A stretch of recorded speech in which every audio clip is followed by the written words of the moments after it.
This is a letter a friend of mine sent me about 3 years ago now from Serbia when he was stuck there and couldn't leave the country due to unforeseen circumstances. So what he did to kill time was write these letters and send it out to a bunch of people he knew, friends and family. Most of it was nonsensical rambling, but every now and then he would send me a nice one. One I thought was, well, nice enough to keep. And this one particularly I keep in this jacket, and in this pocket specifically, just so I don't lose it. It's nice to, you know, revisit and reread it every time I reach in my pocket to look for a Tic Tac or a wallet and find it again, and I reread it again. Anyway, I'll read what he wrote, at least part of it. Hano, he says, stop picking the pockets only lint occupy. Take a good whiff of the air around you and listen to the jingling and jangling of the well-fed. Then do yourself a favor and stick by those people until you're just like them. Well-fed. Well-fed in ideas. Well-fed in stories. Well-fed in experiences. Bruises, monochrome, sex, cement, virility, and lion fur. That paragraph had zero context to it. Just started off like that. He goes on.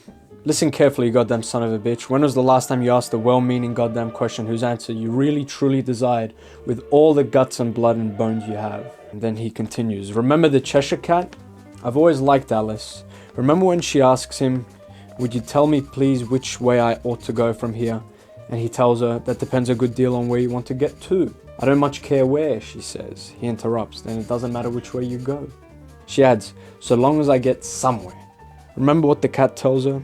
I have the book with me, so I wouldn't expect you to remember, but nonetheless, the Cheshire Cat affirms, oh, you're sure to do that, if you only walk long enough. That's where the letter ends. If you only walk long enough. He emboldened and underlined that one. It's a beautiful sentiment. However, I think the issue most people, including myself, face is the almost crippling decision of deciding which path to take. Personally, that's always been a burden for me. A sort of FOMO towards potential experience and lives to lead. I mean, even as a little child playing Nintendo 64 and PS2, I'd take my character through one door, play out what happens, but almost always need to reset the checkpoint just to see what would have happened if I made the decision to take my character through the other door instead. This would go on until I finished the entire game in every possible way with every possible outcome, just to feel a semblance of satisfaction for the decisions I made for my protagonist throughout the course of the game. So you can only imagine how I felt, for example, after graduating high school and the necessary and consequential decision making that comes along during that period in one's life. I always wondered why he emboldened that line. Maybe the Cheshire Cat's right. Regardless of the path we choose, so long as we keep walking, we're bound to get somewhere. Maybe it's like the old adage, all roads lead to Rome, but regardless of the path chosen or the ferocity with which one takes his course, you're bound to arrive so long as you walk long enough. You might think that's awfully vile and naive in its optimism, but Rome wasn't such a pretty place either. A lot of lies, a lot of blood, which reminds me of something Caesar said. William Shakespeare's Julius Caesar said. He said, cowards die many deaths. The valiant never taste of death but once.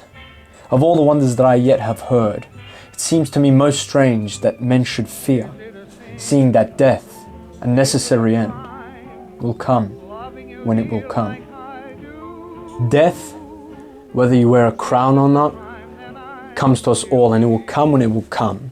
So relating the cat to the emperor, because it will come, and because it's not right to die the many deaths of a coward, i.e. one who forgoes his right to walk the path, then the only suitable and reasonable course of action, one that's bound to get you someplace, is to walk long enough.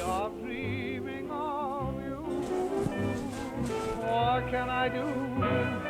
What can I say after I've taken the blame?